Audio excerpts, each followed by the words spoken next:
Hello and welcome to episode 38 of Remainders, the podcast that brings you the movies and new ones, old ones, stuff in between, silent films. We talk about everything, usually brainy stuff from me and usually some lowbrow movies from Pat. Wait a But minute. today I am joined by my co-host Patrick McIntyre. Pat, say hello to the fine people outside listening to our podcast.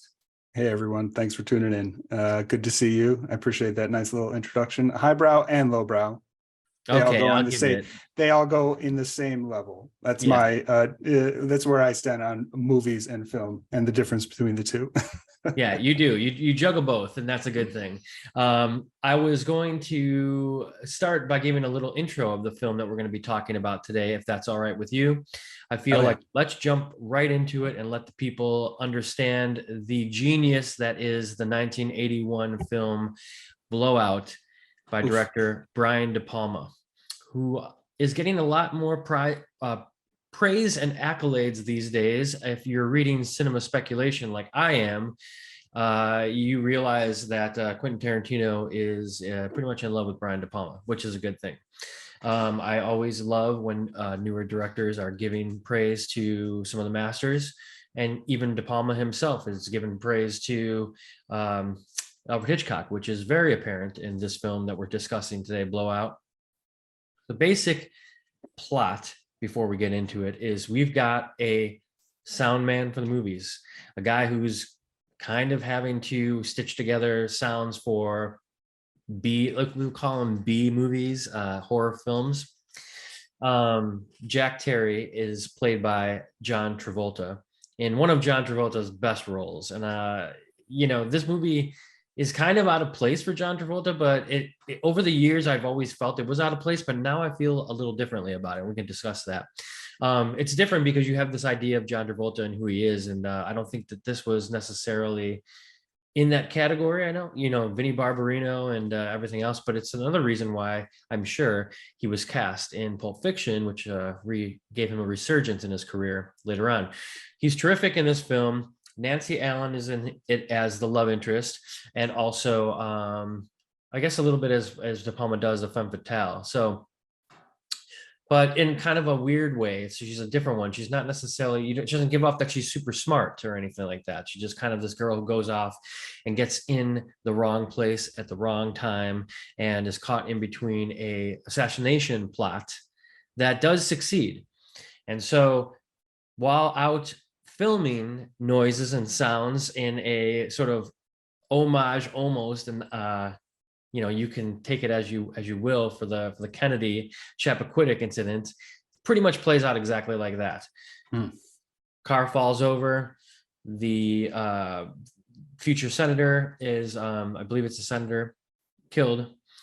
Nancy Allen is saved by John Travolta, so no one was expecting Nancy Allen would be there. They were thinking that they both would die and this thing would be buried, and to get rid of the political potential candidate. But John Travolta was there recording and catches all of the sounds and is suspecting that the tire might have been shot out. And so he's sort of there to uncover the truth, but everything's stacked up against him, right? As he tries to tell people about it, no one believes him, or they want him to bury the story. They don't want anyone to know. Dennis Franz makes an appearance as sort of the sleazy deadbeat guy who could have bumbled this thing for everybody, but yeah, it's got a lot of great character work in it. And as we move through the film, John Lithgow makes an appearance, and John Lithgow is sort of this deranged lunatic.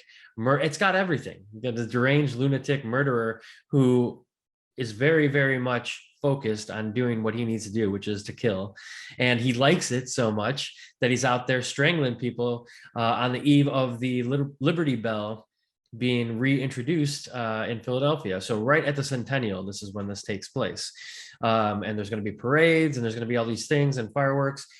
And it all culminates to people, gathering at this parade. And not to give anything away, but it kind of ends tragically here for John Travolta. And in many ways, like in Vertigo, really fucks him up.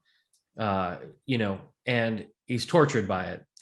And in the wonderful way that it ends, the movie opens with a scream that you know are like, this, they can't find the right person to scream, and the movie closes with the perfect scream. There's so much to talk about in this film. That's the setup of Blowout. Pat, I'm so interested to hear your thoughts. I didn't even know if you had seen this film before this. I'm sure you have, but why don't you give us a little take on what you thought? Oh my good. Well, thank you for that beautiful synopsis. I definitely have seen this movie before. Definitely, it's one of my favorite De Palmas, I'd say. Technically, one of his best ones, like on a technical level. I mean, and man, if I hadn't seen it based on that synopsis, I would be rushing to go watch it again right now. So, well, hopefully anybody out there who hasn't seen it goes and sees it. I didn't want to ruin it for them right off the bat, so I didn't give away too much. But yeah. I mean, do you want to do spoilers? I mean, we'll do spoilers, but I didn't want to do them right at the top, just in case people are like, "Oh shit, I better watch this." You know, for sure, that's fine. Disclaimer, yeah, spoiler. The movie's 1981, so fair enough. There's been enough time. So, no, I do like this movie quite a bit. I saw it kind of later, certainly not an earlier watch for me. I probably saw it for the first time probably within the last 10 years, and I've watched it a couple times since because it's so great. And yeah, it is kind of a defining Travolta role for me. I realized because I'd seen like Saturday Night Fever and Grease when I was younger, and it just didn't really do anything for me. Like when I was young, at least. I could definitely appreciate them now. But I mean, the three defining roles for me personally, for Travolta and his entire trajectory, is basically this now, because he is so fucking good in this movie, and it is like an early one just showing like what a talented actor he was, is Pulp Fiction and Face Off. I mean, for Travolta, that's like definitely my review. Like that's where his that's a standard talent. Yeah, exactly. He then that's why he's like so great. It's like largely because of those three movies. So yeah, a lot of great character actors in this. It has like so many great, because De Palma touches, like it's not, I don't know, it almost like is both his most flashy movie and also kind of at the same time more subtle. I don't know, like it kind of, good way of saying it. Yeah, I don't know, like you could look at it back on both ways. Like it's most De Palma, but then actually in some ways it's like is most restrained, but they both work like perfectly together. Yeah, I was going through De Palma's filmography. I mean, there's a couple of moments when I was just thinking of Untouchables, and it was because of the near perfect film, The Untouchables. I love The Untouchables, but I was thinking about it because they were at the train station, and I always love a good train station scene. Oh, yeah. And it was just like it wasn't even dawning on me that like, oh yeah, that's a De Palma film too. Like that's how like ubiquitous. But Strangers on a Train, yeah, Hitchcock. I mean, we're talking North by Northwest. I mean, very much borrowed, I would think. Yeah, I think if we're talking Hitchcock, you'll definitely have to enlighten me a little bit more. You're definitely the Hitchcock historian a little bit more than I am, but I can definitely see like the large themes, the doubles, the murder plots, and kind of the high level stuff. But like the more nuanced stuff, I think you'll probably have a little bit more insight on that. But yeah, I mean, the character actors, like you mentioned, Dennis Franz and John Lithgow, especially Lithgow, he kind of makes it this movie for me largely. I've always loved Lithgow so much ever since I was a little kid. He's just always had like such a fucking interesting presence, either in dramatic, psychotic, or comedic roles throughout his entire career. Because he's amazing. Yeah, I mean, so like I've appreciated him and stuff like this, like more as an adult. But like when I was a kid, I was watching Harry and the Hendersons and Third Rock from the Sun, and I was like, this guy he's like playing like a dad, It's like to see him in this film where he's a psychotic killer. It's so crazy. I mean, that's the thing. This movie is basically a horror movie about a serial killer. John Lithgow being it. That's not giving anything away, obviously. And it like just the what he sets up for the whole movie. I mean, it really is just him hunting blonde women throughout the whole movie. So yeah. But no, I'm very happy you picked this because definitely a lot of stuff to dig into because it's definitely up there with De Palma for me. Like I said. Well, So I've loved this film since I saw it, and which was probably over 20 years ago. And I have to give a shout out to my recording engineer all those years ago, Matt Allison. He was like, "Have you ever seen a movie called Blowout?" It's probably 2002 or something. We're recording, and this is like what was so great about recording music back then is that I used to be able to talk to the engineer, Matt Allison, all of the time about movies. He was so, I mean, he is still, we talk about it still to this day. I've been trying to get him to get on cinema speculation. Like, I'm like a freak about it lately. Since you bought me that book, I've been telling everybody because like it's a page turner. I can't help but fucking love that book. Nice. Anyway, I've been telling him about it. At the time when we were recording our first record, I realized like, oh, my friend Matt has this great wealth of knowledge about films, and he's like, "Have you ever seen Blowout or Body Double?" And I was like, "No," because he knew I loved Hitchcock. Right. And he's like, "You have to see both of those films." And so that's when I went out, so probably around 2002, and I watched both films. In fact, we should probably do a double feature with Body Double because they're kind of one and the same as far as like this kind of subject matter, and they're both De Palma movies. But the first watch, I was like, holy shit, he was right. And I didn't want to watch it. Like I've told you before, like I feel like 70s films have this weird aura about them to me. They're like, they just feel like a weird time period and that I can't get into. So that's how I always felt about movies like Blowout, but it's like 81. Okay. So, it's not exactly 70s, but it still fits right in with the decade. Yeah, it's got that weird kind of feeling. But this movie didn't feel like that when I watched. It was so new and inventive, and I was watching things that I had never. And I'm, watching 2002. This movie was 81, and I had never seen anything like the split screen that De Palma was doing before. The force majeure stuff, he is the king of. And I don't know if you know this, but I'm on season 5 now of 6 Feet Under. Rewatch. Oh yeah. And anybody who listens to our show knows Pat and I both love that show so much. And dude, I got to tell you, every fucking scene is a force majeure. Like Alan Ball must have been a huge De Palma fan or something, but like there's so much force majeure in that. And so for anybody listening, if you don't know what that is, that's basically taking 2 scenes. And when I would be talking to Pat, and if he was in the background, normally the lens would be blurry on Pat because I'd be in focus, or vice versa. What force majeure does is it takes and superimposes 2 filmed elements in the same setting and makes them both in focus. And that's like something Tarantino borrows for sure. The split screen, Tarantino even talks about it in Cinema Speculation, where he borrowed it. And I knew this right off the bat, and nobody else knew it. When I went to go see Grindhouse, it was the best fucking moment for me. Jungle Julia goes outside in Death Wish, not Death Wish, I'm sorry, Death Proof. She goes outside and she's looking for that text message to come through, and the fucking score is the score from this film, from Blowout, and it's do do do do do. It's like so. It definitely, when I was listening to the score, it stood out with me for a reason, and I didn't realize it was probably that, because I've certainly seen Death Proof way more than this movie, so that's probably why it was sticking out with me. So thank you for fucking love Death Proof, by the way. Yeah, I think that's like maybe a little bit of like not talked about enough film by Tarantino, but he actually says it's his least favorite. So really, he's actually thrown it under the bus. He's like, yeah, that's probably my least favorite film, which I disagree. Man, I disagree with him, but that's just where he stands on his own film. So the guy loves Bullet and tries to make a fucking car chase scene that's rivals it, and then says he doesn't like it. I mean, that fucking no, I think he still likes it, but like I think he was asked like, which movie would you put at the bottom, and he threw out Death Proof. Unfortunately, I guess if you had to put any movies at the bottom of a Tarantino list, yeah. Well, that's the thing. A lot of people have been doing their list, and there's no right or wrong answer for his list. Yeah. But not to derail. Sorry, we kind of cut you off. No, it's okay. Yeah, no, I mean, I'm kind of rambling here a bit, but I wanted to say that. So Matt Allison told me to watch his films. I watched it, and the reason that it stuck out so much wasn't just because, like, it did feel very Hitchcock to me, which I love so much. Like the plot, the killer, the wrong man, all these different things that happen.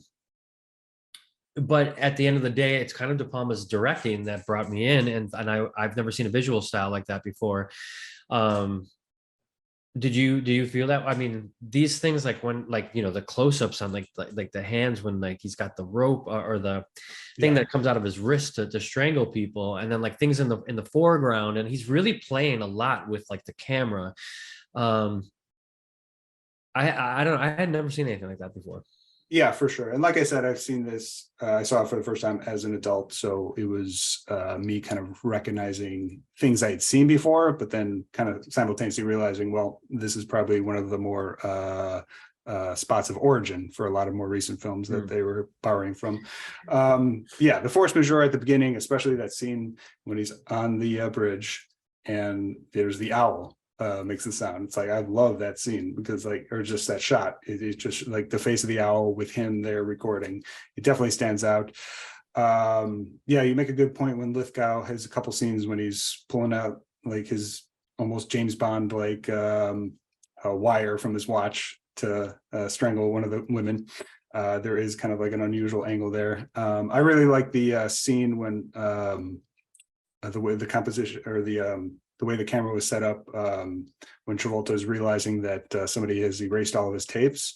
So it's like this constantly swirling shot, like from the center of his audio room, it's just going around and around. You see him going in and out of the frame from side to side, like looking for, brilliant. looking for these tapes and just kind of slowly realizing he's like putting some tapes on, but he's just slowly realizing that like all like the major audio, including what he originally recorded of the murder, have been like taken away. So it, like he's obviously freaking out, and the entire time the camera's just swirling around, and you as a viewer just like seeing him scramble is beautiful. Psychologically, that's like what the camera's doing. It's getting the audience into the mind of what is going on with John Travolta at the time. And you're right, when he's out there before the blowout, he's like, you know, the way that they zoom in on the instruments and they show the close-ups of it, that's almost reminiscent of like Sergio Leone, you know, doing, or Leone, I should say.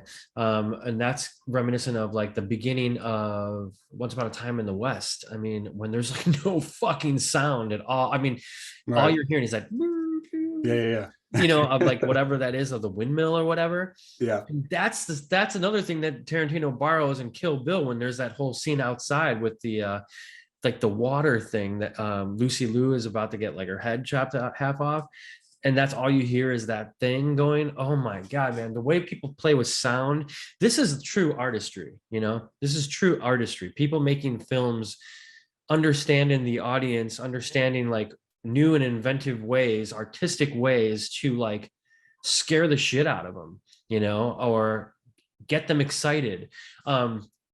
Lately I was talking about Skinamarink with which I didn't like very much, and my drummer Tom, I still need to see it.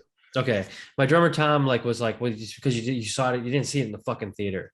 And he was really mad at me, and because that movie is like all about the sound basically, and I was like, okay, like, you know, good point. I didn't see it in the theater, but like no theaters were playing the goddamn thing, you know, like I saw it at home. I'm sorry, I still didn't like the movie. So yeah, there's a lot of things that he's doing here in this film. I guess that's the point. It's like a director like De Palma making this, and I don't want to give anything away in cinema speculation, but like that chapter on Taxi Driver, he's saying like, well, what if De Palma made this movie? You know, like that's such an interesting thought. Like a director is a director for a reason. We've talked about this with Scorsese. Like Scorsese is going to show a lot of violence, you know. There's a lot of ways and tricks that these directors have that make a movie, make or break a movie. And De Palma was the right one for Blowout, that's for sure. Well, I mean, that's why the 70s were so important of a decade, because that's when really for the first time on a mainstream level that the director actually mattered more than ever, because they were able to exert more personal freedom with the artistry of direction, where before, you know, we obviously have been people close to auteurs like Hitchcock, Orson Welles, whatnot, but they were certainly not they were the exceptions. And the standard was directors were more like just stock workers. And that's why 70s are so pivotal, is like they, for the first time ever, like more directors than not had artistic freedom. And so I guess that's sort of the way that it was like with the Beatles, you know, before that whole thing happened. Abbey Road was basically just like, we have studio people here to record everything by the book. You know, you don't go off the rails and do something on your own. Like this is like how it's going to be done. This is the standard. You know, you wear the white lab coat and you push the buttons. So in a way, you're kind of saying like a lot of directors were hired by the studios to be the person who made the film without too much artistic integrity involved. Is that kind of what you're saying? Well, just, yeah, I mean, obviously there was just a push for that. Like Robert Evans was obviously like a pretty pivotal character in that at Paramount. I mean, he was the one who ushered in like The Godfathers, One Flew Over Cuckoo's Nest, or Chinatown, and just that run from a studio which prided itself on giving artistic freedom to the directors and the writers.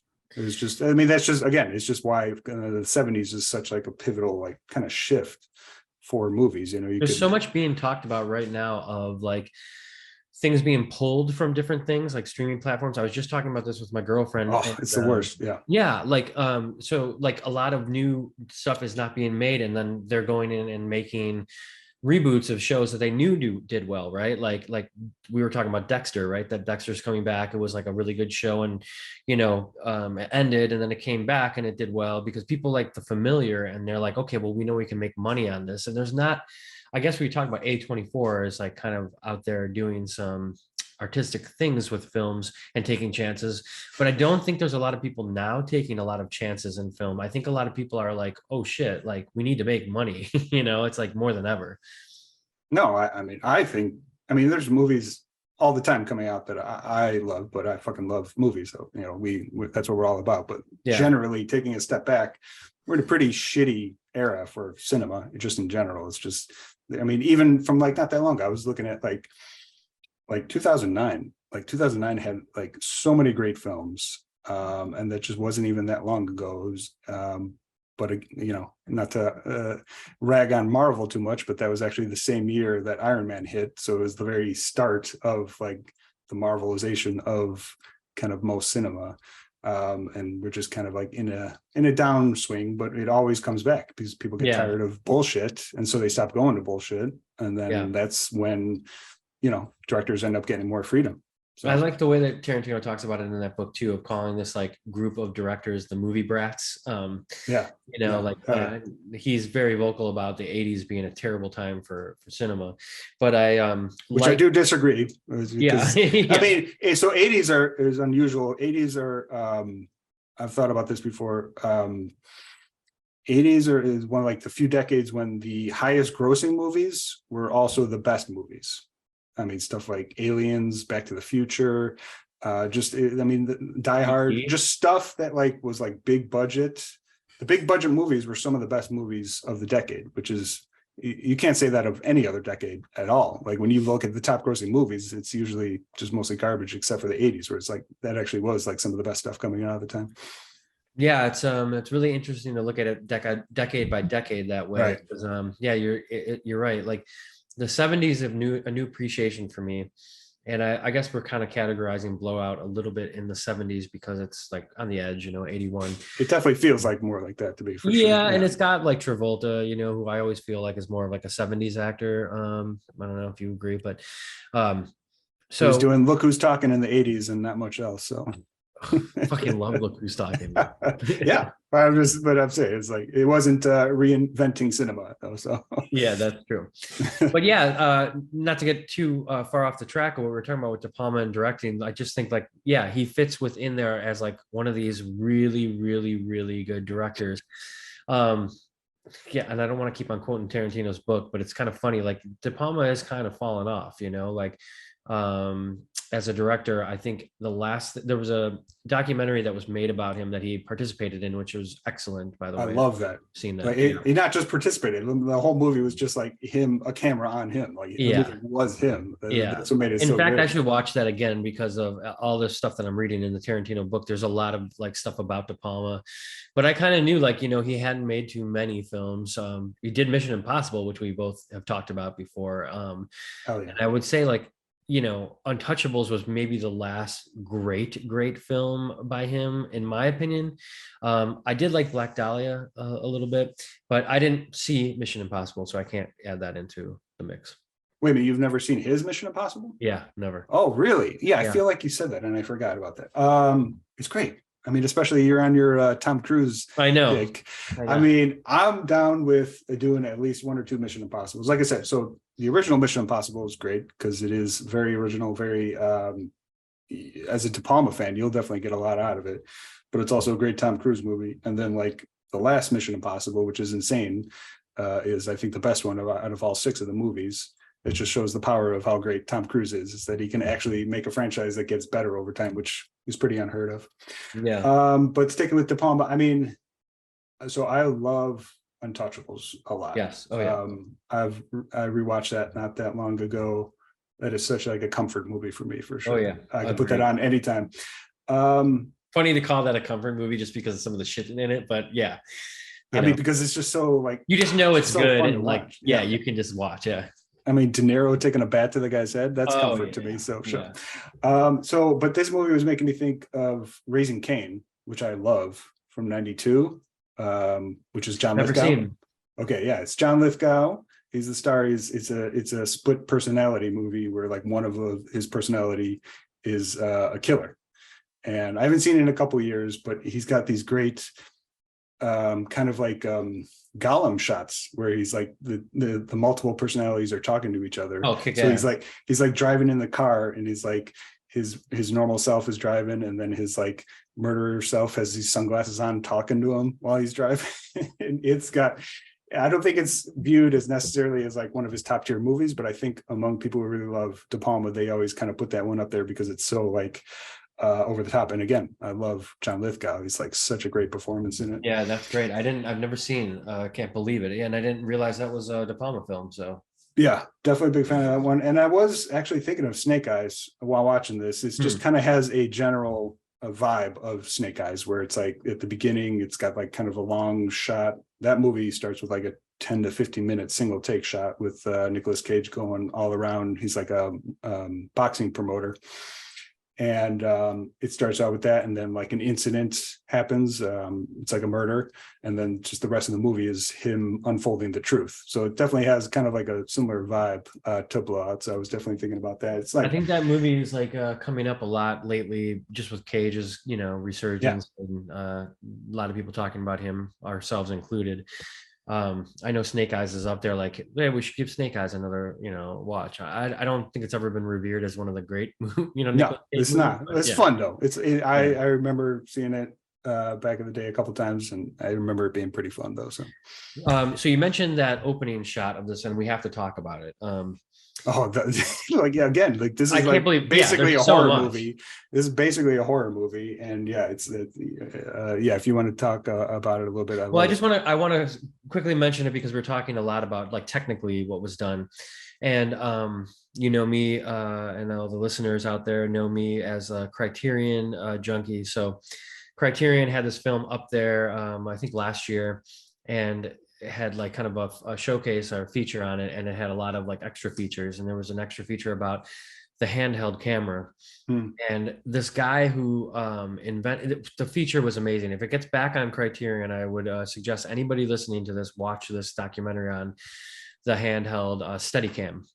So this guy made it because they needed to get like basically the voyeur kind of look of, very Hitchcock, of the killer outside coming in, and the one take shot of him like around the sorority house.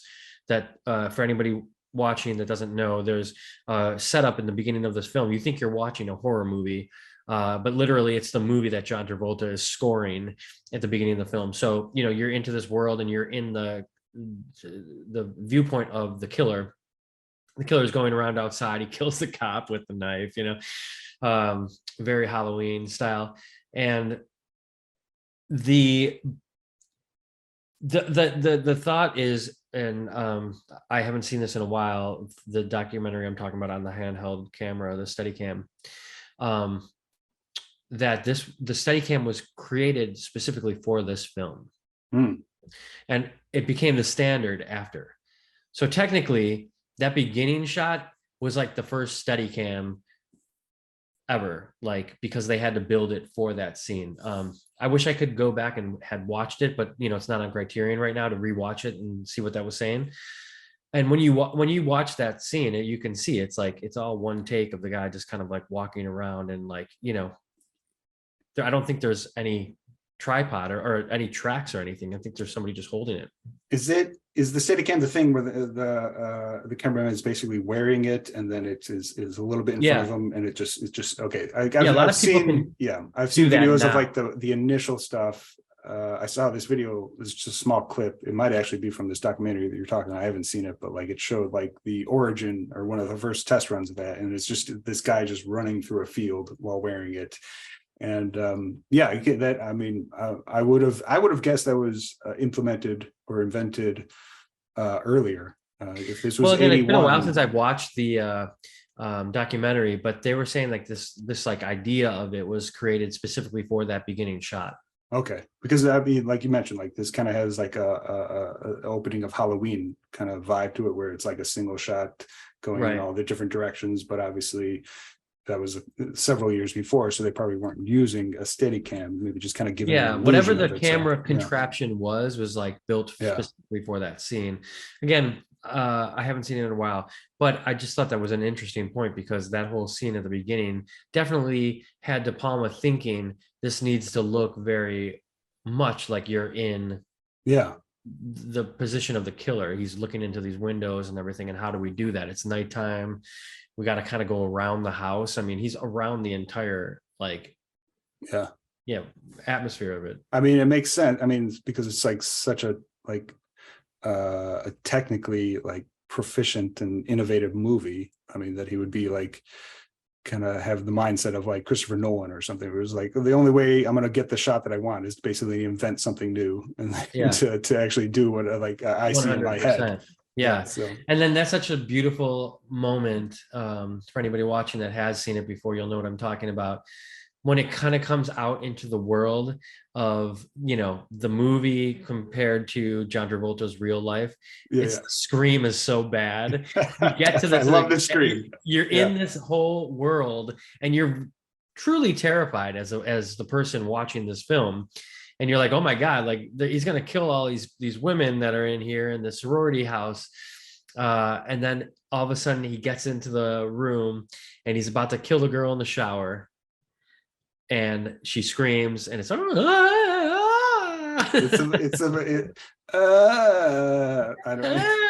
Yeah.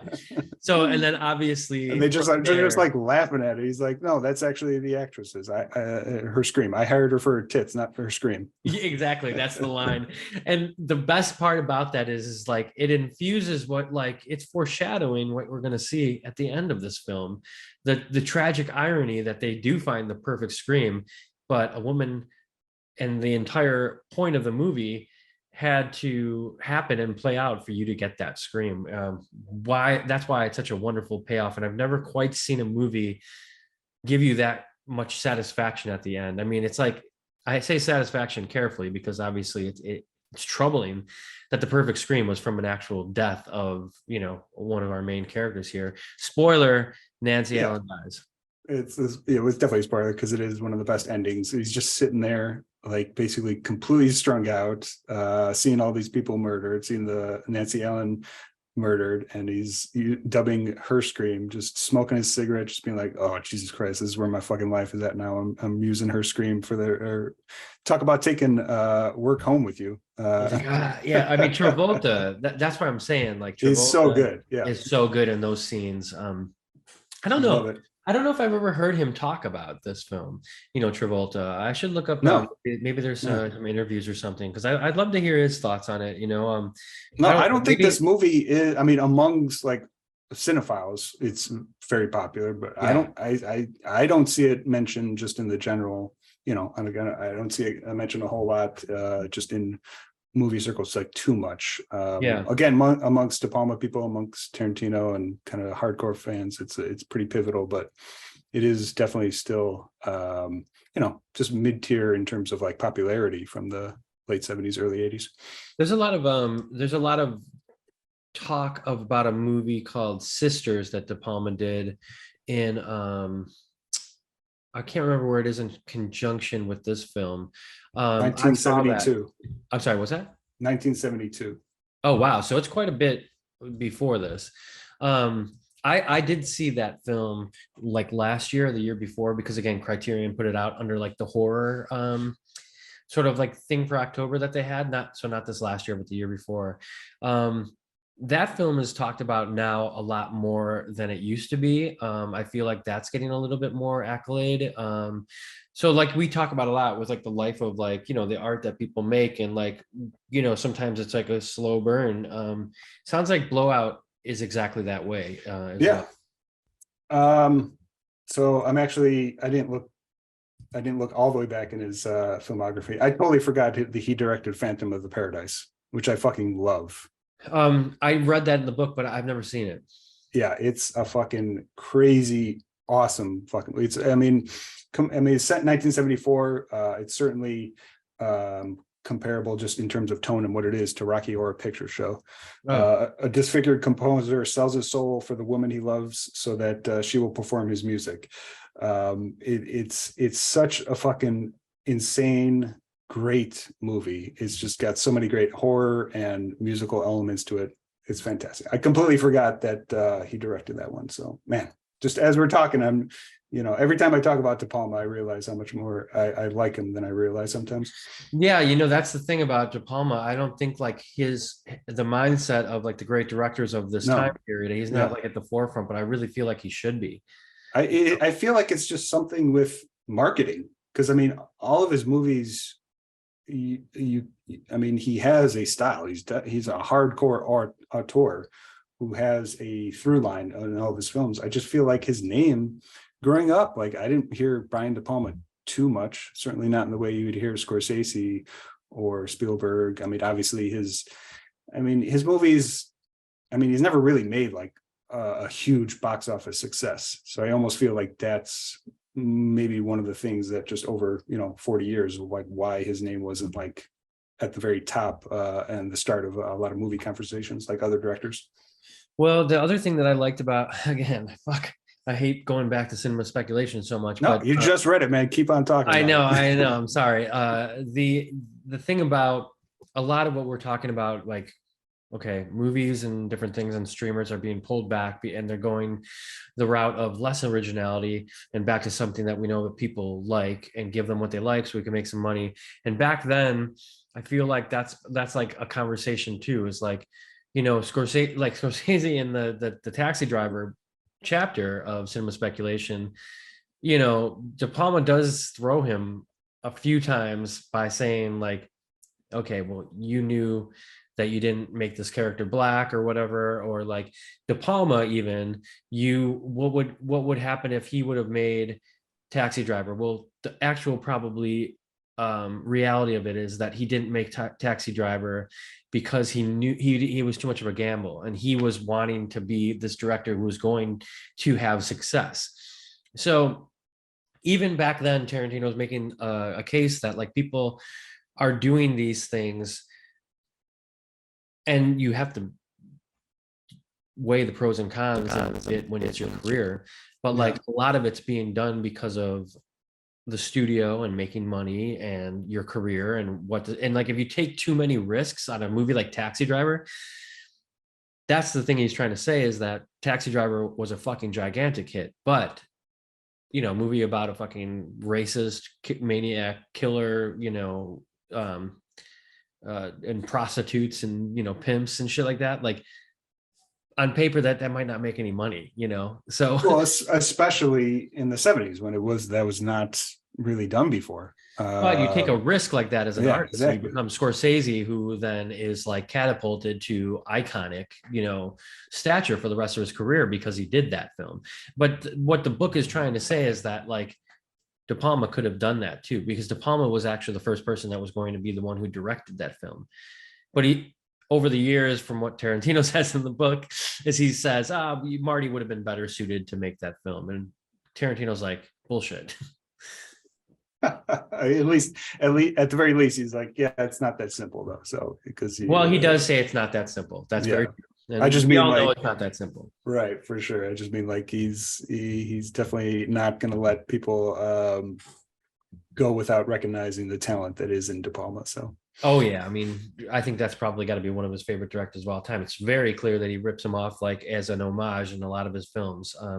The ripoff is not a right word; it's an homage. Yeah, I Daryl mean, Hannah in fucking Kill Bill walking down in the split screen coming up is classic De Palma.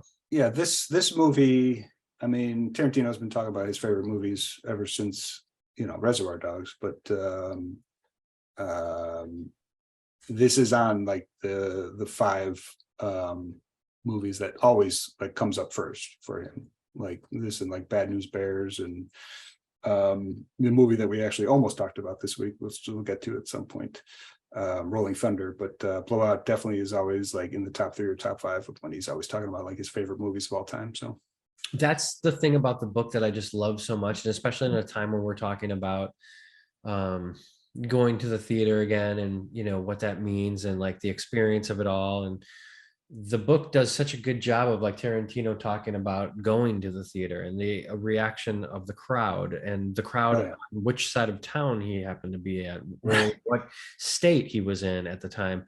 It's all relevant, like you can go see a movie like Taxi Driver in Harlem. He's like talking about, like wherever the black side of town was back then. I think I don't know why I said Harlem, but I don't know. Anyway, that would have been like New York or something, right? Wherever Los Angeles's like black side of town was, he saw it with an all black audience, and he was making the case of like, well, the studios were afraid if you make a pimp like black or whatever, like, black audience would riot or whatever. And he was like kind of like saying like bullshit, like, I saw it with it in the theater and everyone was laughing at Travis Bickle, like they thought it was humorous, and anyway. No, I mean, when he's talking about that, when the critics were talking about like rioting in that book, I mean, it just made me think back of, obviously I wasn't around for that, but I certainly was old enough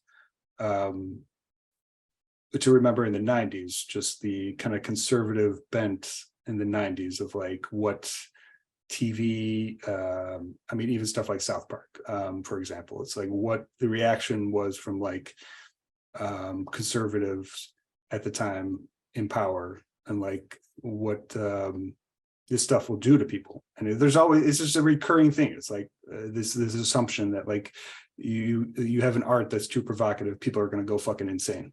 It's obviously just fucking bullshit. It always has been and always will be. So I have to mention this because we're talking about this, and like, people being fearless as directors and shit. Spike Lee has this amazing fucking conversation back and forth with people at the Cannes Film Festival when he put out Do the Right Thing. Mm-hmm. It was like before it was going to hit theaters or something, and he's talking about it at Cannes. I believe it's the Cannes or whatever, Cannes Film Festival, and people are asking him about like, racism and the race stuff in it and everything like that, and like he is like firing back the best shit I've ever heard. It's so great, especially given the time he was living in. He was so bold and so brave to be able to make a film like that, which is, by the way, truly excellent. That is hard to beat when you're that you have that much conviction as an artist. You cannot deny people like that, Yeah. Spike Lee is a legend. And if you watch that, those are the extra features on Criterion of Do the Right Thing. It's excellent. I definitely want to do Malcolm X at some point. I love Malcolm X so much. That's probably, I mean, Do the Right Thing is obviously like probably his best movie. It was just so like great, but like I've always enjoyed watching Malcolm X. Such a good movie. Definitely one of my favorite books too. Mean, so Do the Right Thing set in the hottest like fucking day of the year with all of the shit bubbling up, like right. I mean, that's like that's a perfect example of like a hangout movie where it's just like one day in this neighborhood, and you just like it's which is there's so many great movies obviously in the 90s, largely influenced by him with that, but like it's just the idea of the hangout movie, Days Confused and whatnot. I love what that means for a film. You could just do so much in terms of setting the tone with characters. I love the hangout format. 100%. Yeah. I mean, getting back to Blowout, I know we can go on tangents based on this film because of the fact that like it's inspired so many things, you know, or to talk about like a director like Brian De Palma, who's influenced so many directors that we love now, you know, that are making movies now, and being fearless and what it means to be fearless in the films, and like, you know, to take some chances, to make some truly wonderful film, and, you know, have it stand the test of time. From what I've read, this didn't do well when it came out. Surprise, surprise, right? Yeah. But this was a very important film, obviously, for so many things, and so many people did. It's created so much more art from it, you know. I'm just seeing it's written by Brian De Palma, you know, like the fuck, you Yeah. know. Yeah, he's all on it. I mean, so the sentence that kept on coming up in my mind just for this movie, it's just high level, is like, the truth is in movies. You take that literally and metaphorically, because it's obviously all about the filmmaking process. You know, directors will always love to make a movie about the filmmaking process. You know, he's a sound man for B horror movies. But all the truth comes out at the end when he's actually dubbing the scream into it. It's like, that's the truth of what happened to Nancy Allen's character, is like, the truth is in movies. So just for whether or not like that was like in his mind, like that's what I kept on responding to, like whenever I see this movie, it's just like that the truth is in there. So I mean, the bummer of it all is like he kind of does this whole setup with Nancy Allen, and he's like, yeah, well, you know, I don't really want to get into it, but I was a cop once, and I was actually on this, like, you know, trying to get honesty back into the police force and all of this stuff. So like, this guy has his background, of course, like subtly sets it up with her, that he gives a shit, and that's why he won't back down on this whole conspiracy thing, you know, and he keeps on going after it, even after they erase the tapes and all the kind of stuff that he does. There's that really wonderful scene where he does like he's like a tinkerer, you know, like kind of like me. Like, I love that. Like, you're right. Like, if I, you know, like the Steadicam conversation we just had, if I need to get a shot, I'm going to figure it out. And like, the magazine comes out like the day of, you know, some photographer was there and actually snapped a few photos of the blowout and it going off the thing. What a great way to write. Like, De Palma wrote this.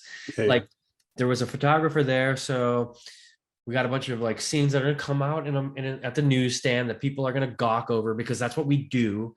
And you know that is believable, because that's exactly what would happen. Yeah. People would want to see this terrible event unfold.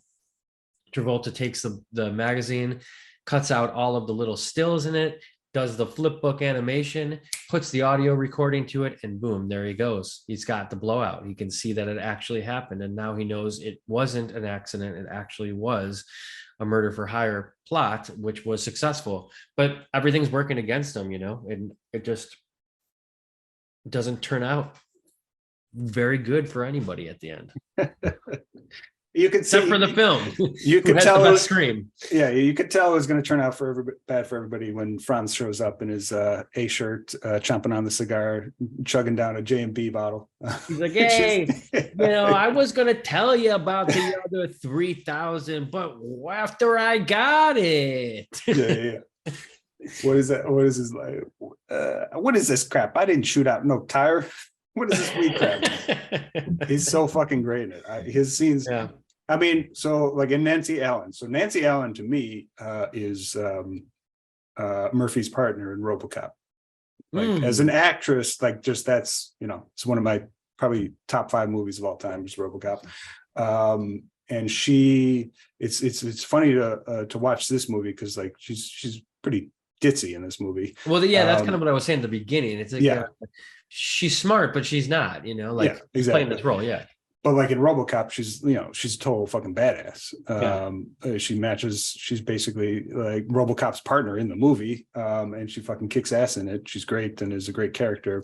So it's always fun to see her in this because it's like such like a good flip of a performance. But her scenes with Franz, they're so good. It's just like he's such a fucking scumbag. Oh man, the so worst. Much. It's like, you know, that guy too, and it's perfect because I believe he's like a Chicago guy, so it makes sense, you know. Yeah. I mean, I never really watched NYPD Blue. Yeah. I've seen scenes, but I've never seen the show, so I've never fully appreciated like his performance in that or anything. So, yeah. That'd be Okay, fun so to check watch. this out. I'm looking at box office compared to budget. The budget was 18 million and it made 13.8 million. So yeah, it lost a lot of fucking The money. budget was 18 million for Yeah. this in 1982 or 81. I mean, that sounds like a good amount, like a pretty good chunk of money for 81. Yeah, it says that was a Wall Street Journal entry in August 18th, 1981. Yeah, I mean, I believe it. So again, like I said, like this is a movie that is a slow burn, I feel like, over time, because it's definitely praised amongst like cinephiles, but not always like in the conversation. Yeah, totally. I mean, I'm just trying to look here at John Lithgow. You're looking at his IMDb. Well, I just looking at like what movies he's been in lately. Well, so Guy's almost 80 years old now. I mean, so this would be a good double feature. It's a double feature, great with a lot of movies, but a good one would be both Raising Cain and then Cliffhanger, because he's a fucking awesome villain in Cliffhanger, which I love. I like him in World According to Garp. I think he was actually nominated for an Oscar. That's an older one with Robin Williams based on the book. Yeah, I mean, newer stuff. He was actually in one of the last seasons in Dexter, since we were just talking about that. Oh, yeah. He was one of the serial killers. Yeah, he plays a serial killer a lot. Which is great. Because he's so fucking good. No, he's always. I mean, he wrote was a book called Trumpty Dumpty Wanted a Crown. Oh yeah. So I've read his memoir actually. Interesting guy. I mean, he showed up in Interstellar as okay. McConaughey's stepfather, which Interstellar is, not to go off on a tangent on Nolan, but that's the movie that has increased the most in my rewatches of any Christopher Nolan movie. You're not going to the believe movie. it. I've never seen it. Oh, you've never seen Interstellar? Oh, No. It's the movie. I mean, Nolan, he's never made a movie I don't love. But it's the one that like I was like okay on when I first saw it in 2014, but like upon the last like rewatch or two, it probably is like in my top 3 for him. Yeah, I don't know why I haven't seen it yet. That's crazy to me that I haven't actually, now that I've said it out loud. Yeah. I mean, It's I great. love Christopher Nolan, of course. So Interstellar is, again, even when I watch it, I'm like, yeah, I could see how this doesn't instantly come off as one of his better movies. I mean, it kind of came out in the time where like Gravity was out, right? Like a couple of years before that or something. Like there was a lot of space fucking movies, and I don't know. Like I kind of get turned off by space shit.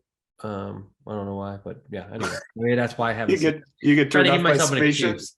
Yeah, trying to give myself like more space and fucking, I mean, Interstellar really takes the science of space travel and time. Obviously, that's Nolan's favorite theme. Always is time, but like it takes it very seriously. Like there's a couple books I've seen about like the science of Interstellar and like how accurate based on like our personal understanding of like obviously what we can know as humanity now with the way time works when you're traveling to like other dimension or other galaxies and whatnot. So it just takes that very seriously. So like in the movie, from what we know is like what it would mean for a person to travel to another galaxy, it takes it pretty seriously, and that's why it works so well as a time film. Yeah, I love it. Yeah, no, I'm probably gonna watch Interstellar tonight now that I think about it. So. Nice Friday night for you. Hell yeah. Anything else? What am I missing? The Liberty Bell Strangler, which is such a great name for a serial killer. Again, Lithgow. I just fucking love it. Yeah, the Liberty Bell Strangler, and like stabs him in the Liberty Bell. Yeah, it's fucking crazy. I saw a poster of Squirm, the horror movie Squirm, in Travolta's office, which was a D movie from the 70s about a horde of killer worms. And I know it because it was a fantastic episode of Mystery Science Theater. And so that's a movie. That's one of the rare movies on Mystery Science Theater where it's like it's one of the best episodes of Mystery Science Theater, but it's also kind of a horror movie that people legit love on its own. So it's like I wonder, it's got to be on Shudder. It sounds like a It actually might be on Shudder. Yeah. So, I have but to I watch would, that. I Maybe would that's what I recommend. watched tonight. I mean, there's a lot of great horror movies. I would recommend watching the Mystery Science Theater episode of it because it's just so good. Well, Um, yeah, I mean, I think we could talk for hours about the movie and different things like that, but I definitely wanted to make sure that we mentioned that beginning part and how we enter into it, but the ending, of course, and that nice little bow that was the bookend of the beginning is that the scream now is Nancy Allen who passes away from this Liberty Bell strangler, and John Travolta is just too late. He gets knocked out, gets into that car wreck, and he can't make it in time.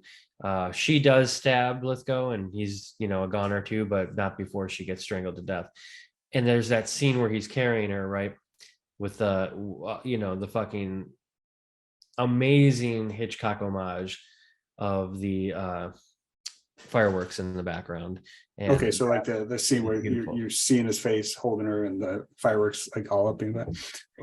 Which It's got the I music actually going. don't know. Is that a direct Hitchcock Well, film? no, I don't think so exactly direct, but there's a scene, a kissing scene between Cary fucking Grant and Grace Kelly in To Catch a Thief. And when they're kissing, these fireworks are going off in the background, and it's really dark in the room, and it's very reminiscent of the scene. Very different kind of scene, but there is like suspect behind it because Cary Grant's a cat burglar, and it's very dangerous what she's doing here with him in the room alone. So there's a little danger in all of these things, right? You kind of just don't know what it's going to be. And at the end, to have this kind of celebration, but with death in the foreground and the celebration in the background, the melding of those two in the scene is just so, like I said before, like it just creates such a irony that here we are at the Liberty Bell excitement, but the only people that know about the strangler that's there is like the characters we're watching and us. Right. Other people are out here in Philadelphia having a great time and enjoying this. The Liberty Bell is finally able to make sound again. This is great. So yeah. Well, so good. All right. I mean, so yeah, we can wrap it up. I did notice a early reference. I'm assuming it was kind of a direct reference, but they mentioned when Travolta's on the bridge, he sees a couple, and the couple sees him, and they call him a peeping Tom. And I have to assume that that's a reference to the 1960 film Peeping Tom. I don't know if you've ever seen that British psychological horror film. It's been kind of referred to as the British Psycho. But it's all about voyeurism. It's literally about a peeping Tom. He watches these women. It's been years since I've seen it. I was gonna say, clearly you have seen it though. Yeah, I saw it a long time ago, based on that kind of description and just how it was kind of viewed as like the British Psycho. And you can definitely see a lot of it in there, being it like comparable to like a Hitchcock style. But I have to assume when he put that line in there, when he wrote it, that he was referencing it, because again, this movie's Peeping Tom is just entirely about the voyeurism and then what that leads to, like uncovering like crimes and humanity. So Gotcha. Yeah, definitely one to check out. So I would love to rewatch that one because I remember it being again on a technical level very ahead of its time. And yeah, that was 1960. It looks like super cool. I have to check that out too. Obviously, like love Psycho, and I love all that kind of voyeurism stuff that Hitchcock did. And we're talking about another filmmaker who does it in a great way too. So the more the merrier for me. Hell yeah. Anything else on your amazing pick, Blowout? No, just wanted to say that I'm glad like you like films like this. I'm glad we can discuss films like this. There's just something about like those first times you see movies like that. I'll never forget the first time being told I should watch a movie like this, and then I did, and I really truly enjoyed it. And here I am talking about it, whatever, 20 years later.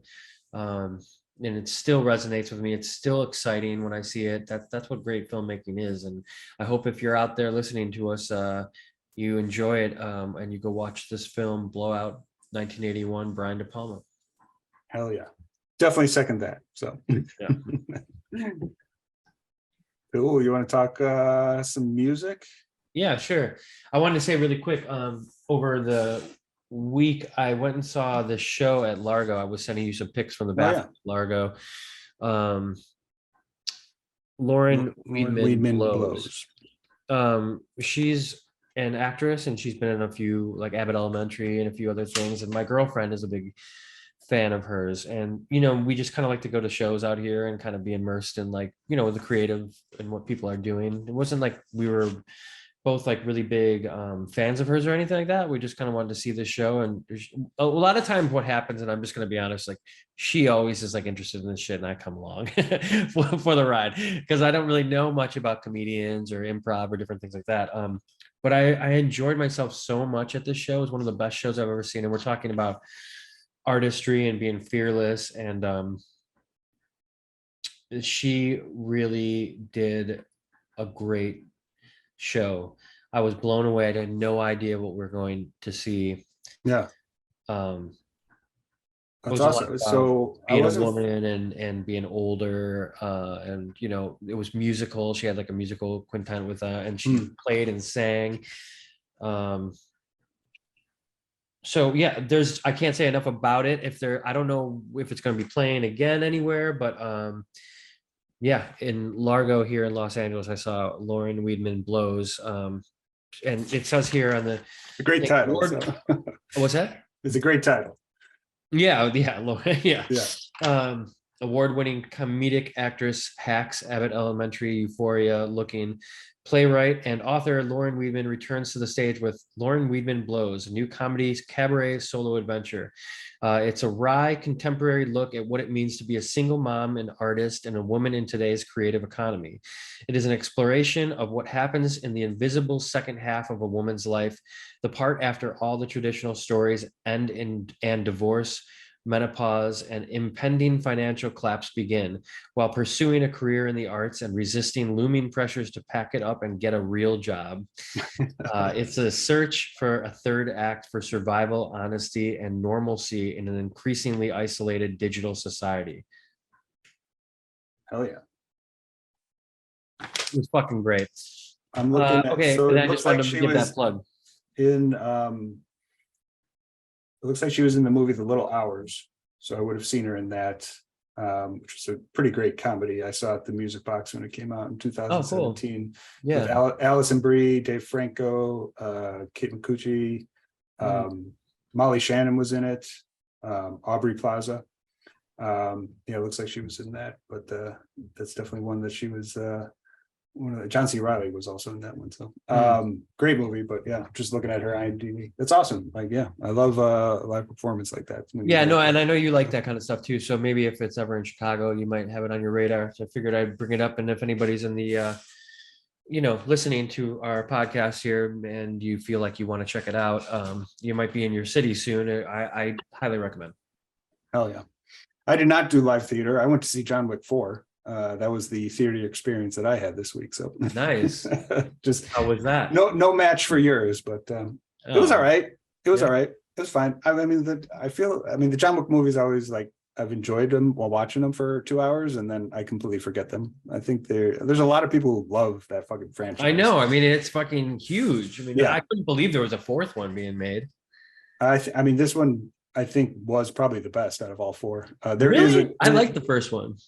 No, I've liked them all. I'm just saying, like, this one probably, I think, probably was the most fun to watch. There is a fucking awesome fight scene with, like, this giant obese kind of big bad boss fight.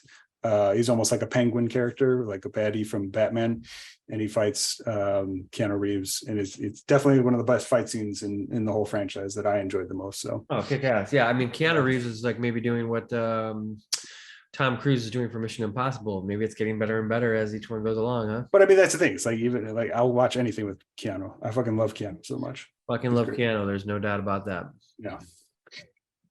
All right. Music. You want to go first? I think I went first last week. You go ahead. All right. I'll go ahead. So my pick today. So I watched the documentary Stiv about Stiv Bators. I've always loved Stiv Bators. Fucking great, from the Dead Boys. But the song I'm picking today is "Open Your Eyes" from Lords of the New Church, which was it's always been one of my favorite projects of his. It's basically the post-punk new wave band that he did in the early 80s. Wow. And I just love the new wave kind of like tinge to the punk rock music that he was previously making. So this is almost like a super group. It's him and I forget his name, but one of the founding members of The Damned, which is another band that's great. And then members of Sham 69 and the Barracudas.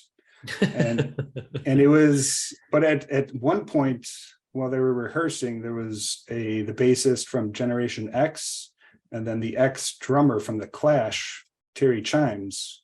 At some point, that was the formation of Lords of the New Church. So like, that's a fucking hell of a punk rock supergroup. Totally, yeah. So it's obviously their lineup changed a little bit over the years, but I've just always loved Lords of the New Church. They're, like I said, they're kind of like new wave tinge to punk rock has always been something I love. But the song I'm going with is "Open Your Eyes," which is, so I fucking love that you picked this movie. So this is the most unintentional, perfect pairing of a song to the movie that we're watching, because "Open Your Eyes," I already had this song picked out before we were even talking about which movie we were going to do for the episode, because I had watched the documentary. I was just like, I definitely got to give Steve Bader some love.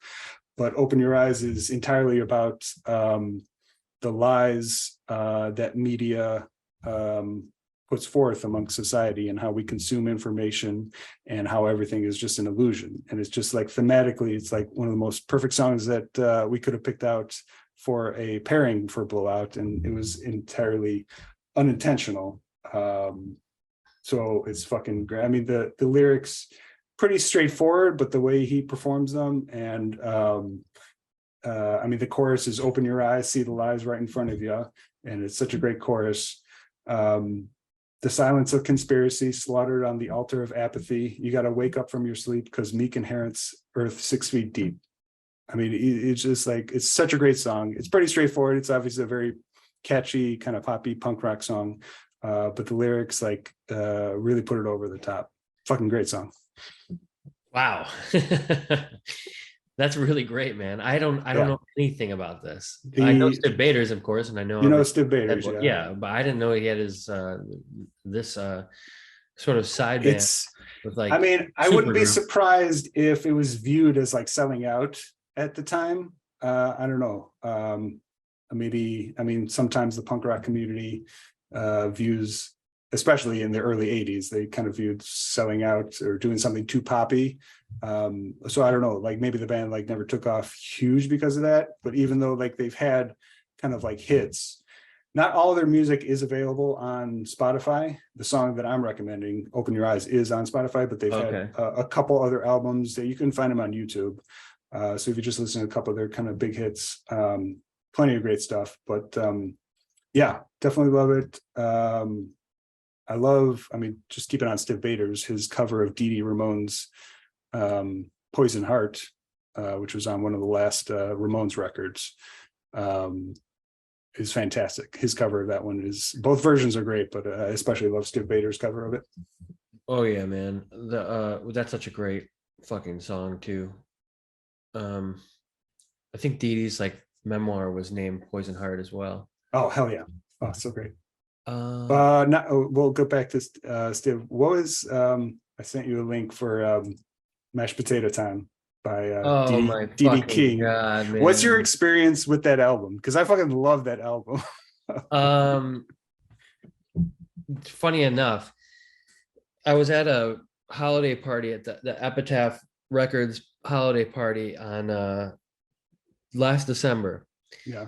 And I, like, my first time going to one of these things, I'd done some work for like some of the Epitaph artists. So it was cool to be there. And I'm freaking out because like, you know, people walking around that are in some of my favorite bands that I've ever seen. And, you know, anyway, this guy's wearing fucking Dee Dee King shirt. And I'm like, look, man, I gotta say, like, I fucking love your shirt. I'm like, is that actually from like the time period of Dee Dee King? I'm like, this looks fucking old. And he's like, yeah, I think so, man. I think so. And like this like old punk who was around during the Dee Dee King times, you know. dude, it's such a cool thing when you're able to like talk to somebody about like something like that, like Dee King, you know, and that whole era, and his like just like wanting to get away from the Ramones uniforms, and you know, God, I can only imagine like the fucking chaos that was the Ramones during that time when Right. Dee Dee was rebelling. But yeah, my experience with that record is that it is, at the time everyone was like, Dee Dee's fucking crazy. He's going out and he's doing this like he's a rapper now. Yeah, I'm How not like the biggest surprised. punk in the world is a rapper now. Yeah. And everybody is like, can't believe it. Why would you do that? You're making a fool of yourself. But that's what made Dee Dee such a cool fucking guy. He didn't give a shit. He's fucking nuts. He made everything the way that he wanted to. And he made this record and it's great. I mean, you know, funky, you know, like, and I think that this thing is growing in over the years, you know, like I really do feel like people are liking the record like for real, you know, instead of it just being kind of a joke by Dee Dee. So anyway, my experience is that I enjoyed it when I first heard it, and but as a kind of a joke, and now I've kind of grown to think like, man, this guy's kind of smart. Maybe smarter than a lot of people give him credit for. I mean, all of his art, I would love to have a Dee Dee Ramone art piece. At the time when he was alive painting them, I don't think anybody gave a shit, but now like you can't get one, you know. Yeah. Oh, so good. I mean, yeah, I heard that album like years ago. Actually, my ex-girlfriend, her brother was at a young age, like when he was like still in middle school, was like a huge Ramones fan, and he had ordered this album, Dee Dee King's album, and I had never heard of that. Dee Dee ordered like on vinyl or something. Yeah, he was hardcore. Like he was way into the Ramones at a young age, so he was definitely going deep. And he had ordered the record, and I remember him putting it on, and I was hearing Mashed Potato Time, and Mashed Potato Time is a very kind of like almost like a girl group doo-wop kind of vibe to it, which is why it's like actually one of my favorite songs on the record. Yeah, there is. Yeah, you're right. I kind of forgot about that entirely. Mashed Potato Time's so great, and I just remember hearing it. I'm like, this is Dee Dee Ramone from the Ramones, and it was just blowing my mind. So it's like I remember listening to the whole album after that shortly. I was like, this is a beautiful fucking album, and like you're saying, like I don't know the history of it, but yeah, I would not be surprised that especially like fans and whatnot, we're just like, what the fuck is going on? Like, why is this band I love and making this music? In retrospect, if you look at like what was happening at the time, I mean, Blondie was like, you know, kind of crossing the bridge of like rap rock, you know, or rap and punk, I guess you could say, with the Fab Five Freddy stuff and Rapture, and that did well. So maybe it was happening more than like people really thought. And you know, New York was like that. It was kind of the melting pot, you know, so like punks could hang out with the rappers like on the same, you know, just meet at the corner, you know. But I mean, even because I mean, yeah, he's technically rapping, but it's like, I mean, they still sound like Ramones songs with Ramones choruses. That's why it's like it's such a I love listening to it. It's like it's so as in like it's just not that far of a stretch from like if Ramones is like a band you love to hear Dee Dee King's album. It's like I could definitely. I mean, I fucking love it. So. Freaking Friday vibes, Mashed Potato Time, insane. Almost as good as your text today when you sent me this charming man with a picture of Lithgow with this $50 bill pointed at Nancy Allen. What a scene. I mean, again, right when you said Blowout, I was like, this movie's great, but I love that I'm going to be able to talk about and reference Lithgow. Yeah. so great. Well, very cool. I can't wait to hear it on the list. Yeah. So Open Your Eyes, Lord is a New Church from their self-titled, I think this is their debut album from 1982. So not too long after his Dead Boy stuff. Very cool. Cool. What do you got? I actually changed my pick while you were talking about it, because there's a song. Okay. There's a song I'll put on next week. But while you're talking about that, I'm like, man, I gotta like punk it up a little bit. I've been throwing like a lot of my picks, and they've been like not as punk as like I'd like them to be. So I have like a perfect one that I was like, I've always wanted to talk about this song and how much I love it. So I have been listening to it lately. I listened to it a lot over the pandemic, actually.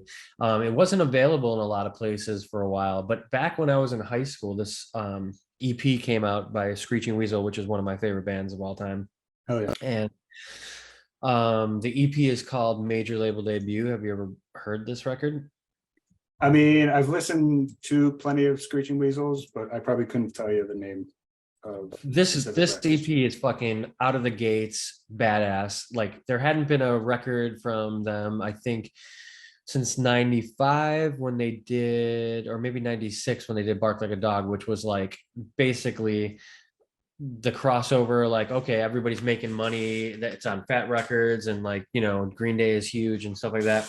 And then all of a sudden, you know, I think they were possibly going to get signed to a major label, but they didn't. And anyway, then they make this fucking out of the gates masterpiece punk fucking record that has so much to say about the world that we were living in '98.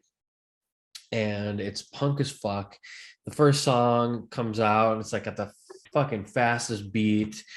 It's the lineup was as tight as it's ever been with the musicians, and I love this record.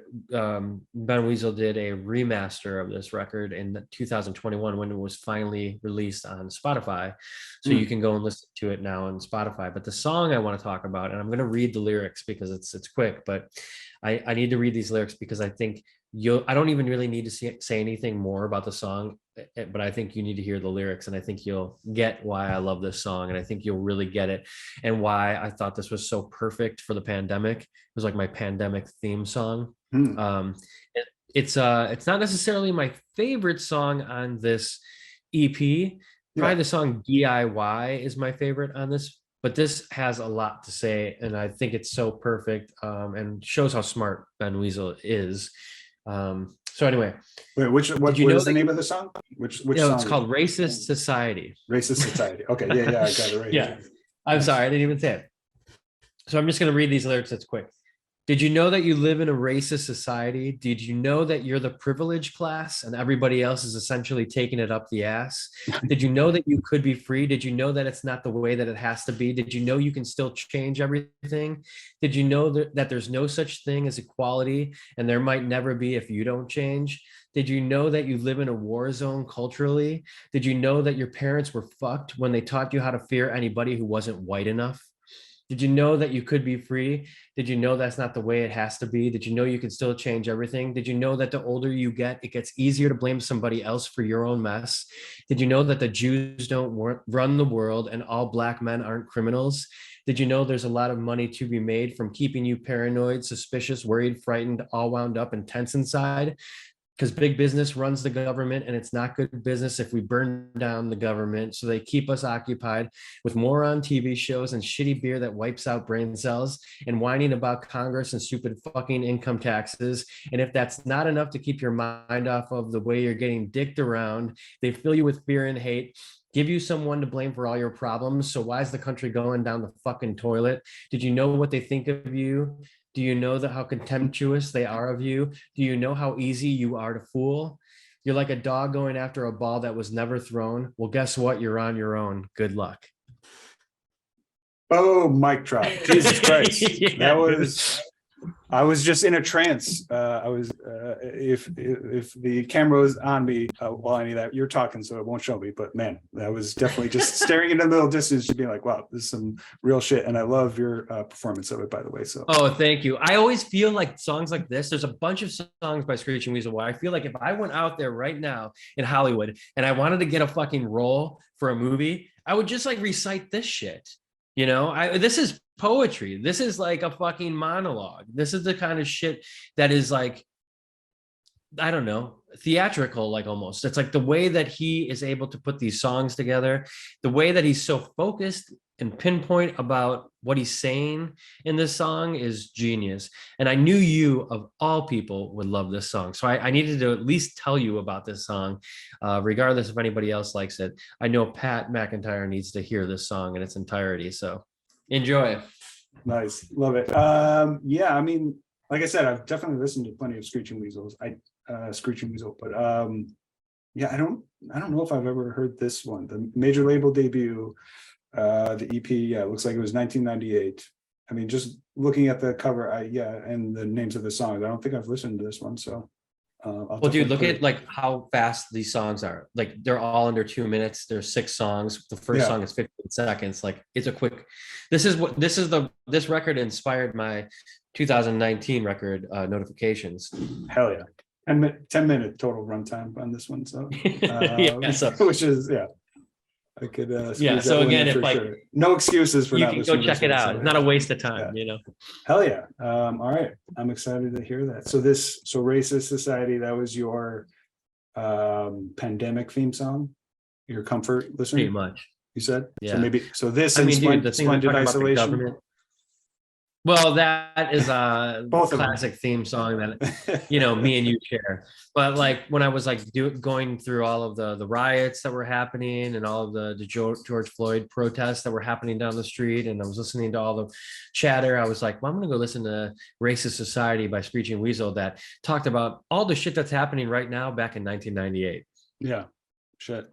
I mean, that's the beautiful thing about, lyrics that can age well is both inspiring and depressing because it makes it shows like what a good writer so many people are, but at the same time it's like, well, these are the same fucking themes that humanity has to keep on like struggling with over and over and over, and it's like at the same time it's inspiring and like disheartening at the same time sometimes. So 100%. I think why are we still here? This was written in 1998 about the world, like, and nothing's changed. Here we are. It's just a powder keg that happened. I mean, that's what happened in 2020. I mean, everything, the George Floyd protests and everything was just the pot boiled over. Like everybody, fucking enough's enough with everything. I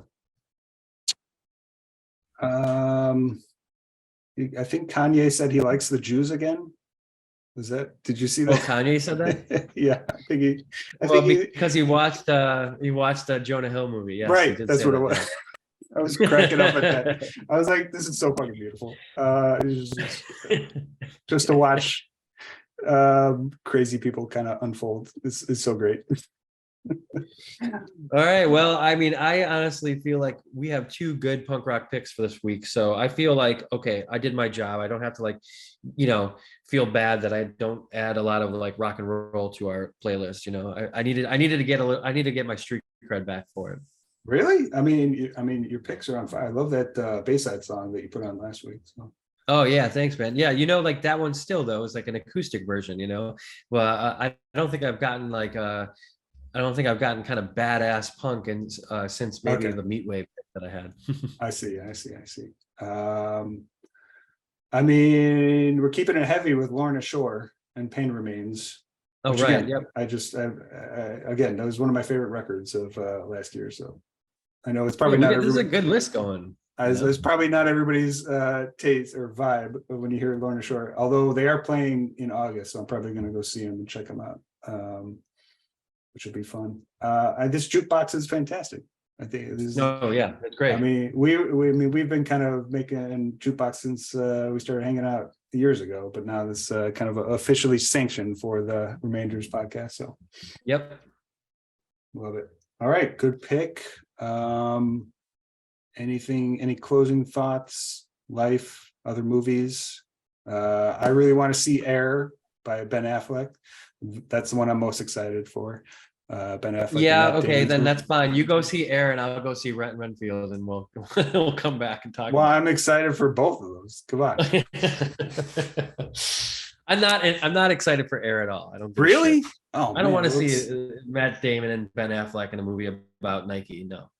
Oh, it looks fantastic. But even before the preview, which is definitely selling it for me, I was definitely on top of it. It's fantastic. I mean, we might as well go see The Last Duel if we're going to see those two in the movie again.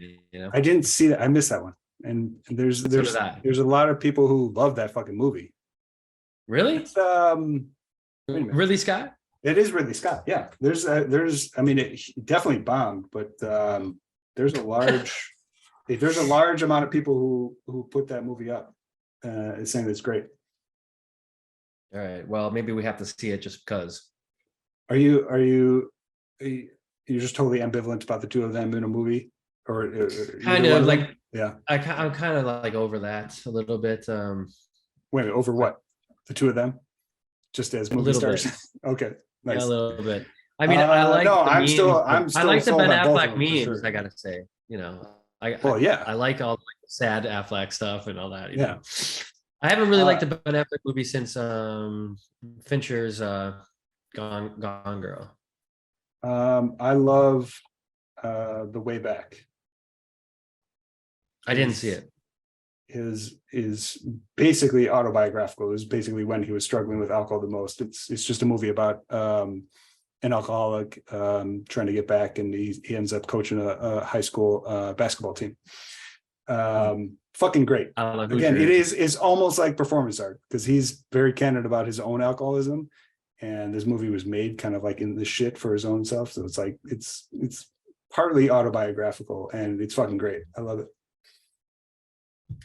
But I mean, we're not spending time. I'm not going to sell you on Affleck if you're ambivalent about him. So I'm still down with both. I like him.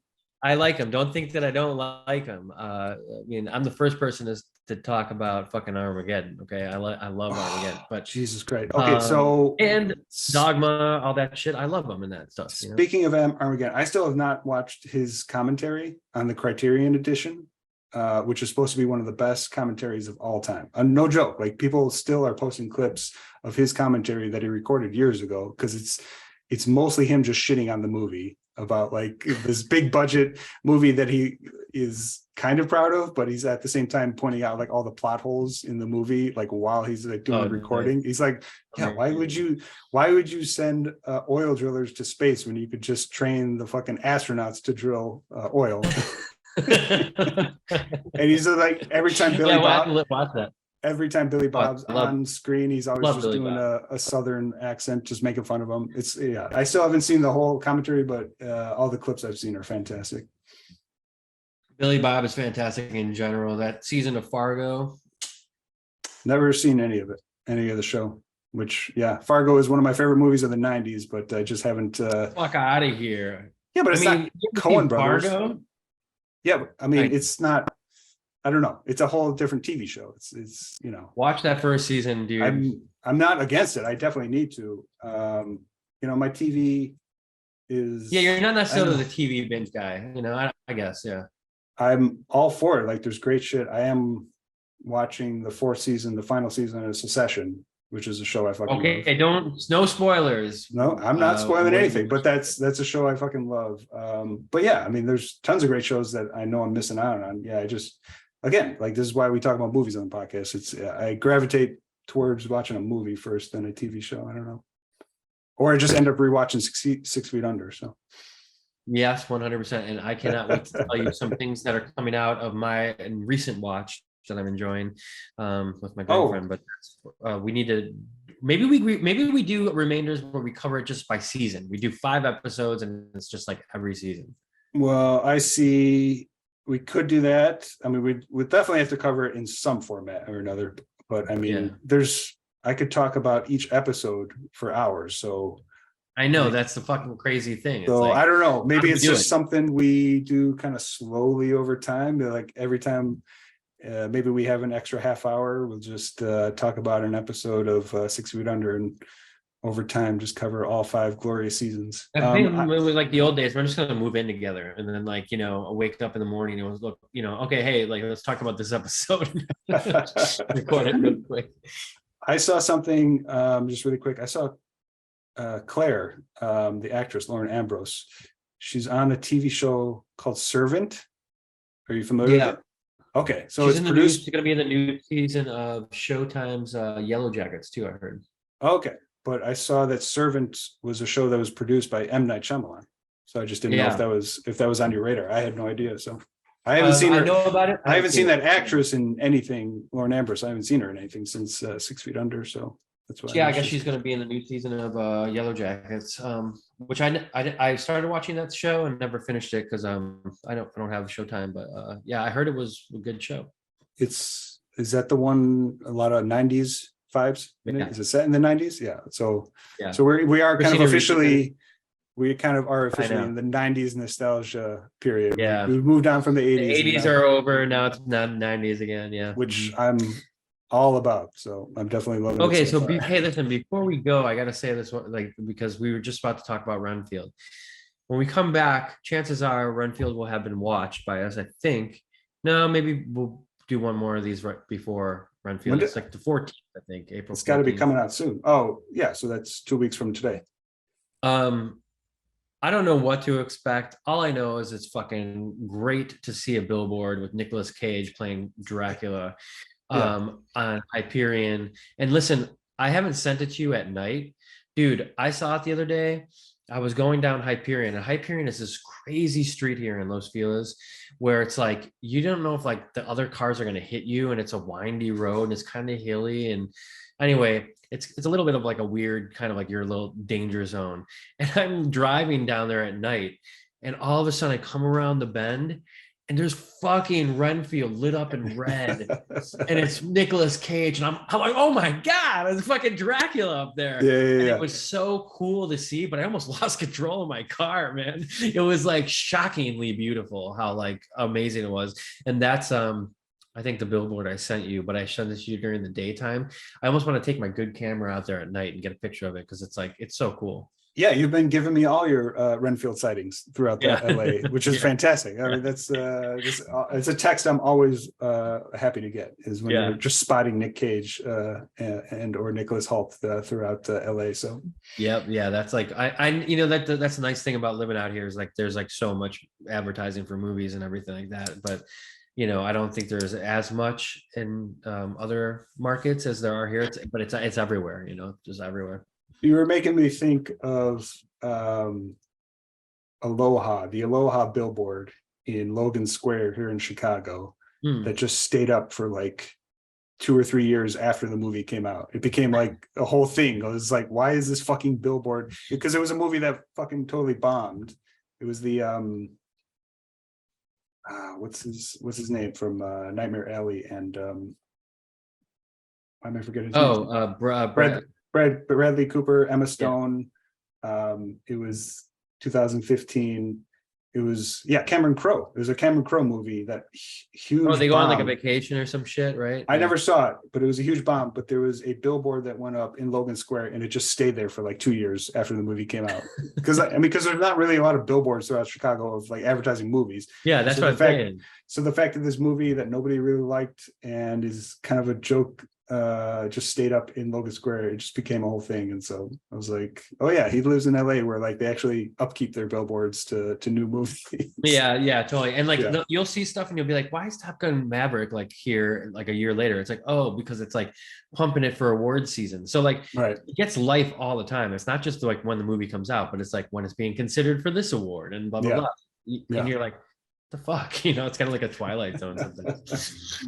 And then I also like blew my mind. I totally forgot that Tom Waits played Renfield in Coppola's. So did Dracula. I.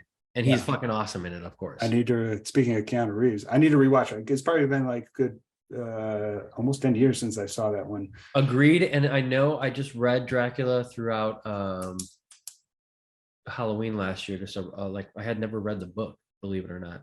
And That was your first read yes. of it? Oh yeah. The year Yeah, before was the first read of Frankenstein ever. Like crazy. Frankenstein is an amazing book. I like Frankenstein's a classic. Dracula is okay. I like the format of like the diary. Like the just like that. I think we talked about that. That's what you liked Yeah. about it. And like it was kind of maybe that was kind of new to the scene back then. Right. But No, it definitely was. Yeah. What I like about I guess Francis Ford Coppola's version is like it's more true to the book that way, you know. Yeah. Yeah. Yeah. That one did people like that when that came out? I don't remember at all. I feel like that was kind of met with ambivalence. I don't know. Yeah. Like I feel like it was almost like too arty for some people. I think the acting's a little poor. I hate to say that, but like I don't really think that That's like, right. I love Winona Ryder or Keanu Reeves in those roles. I think there are a lot of bite or small line readings that you could take from that and be like, well, this is why people think that Keanu's a bad actor. A couple of those. 100%. Yeah. But I mean, the aesthetics of the movie, I remember being fucking amazing the last time I watched it. It looks beautiful. So clip on TMZ. I've told people before, this is my favorite news source of Nicolas Cage leaving a fucking like dress shop in New York, going into like totally jaywalking across the street to get into his like SUV, but he's dressed like Count Dracula, like but like in a suit, like looking dapper, but he's got on like heels that are like platformed heels in this suit. And it's like, this guy fucking rules, you know. Dracula was definitely dapper, so it definitely tracks. I'd love to hear that.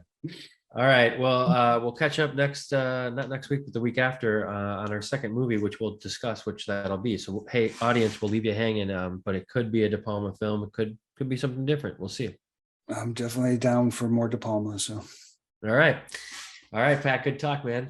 All right. Good seeing you, bud. Yep. Thanks everybody for listening.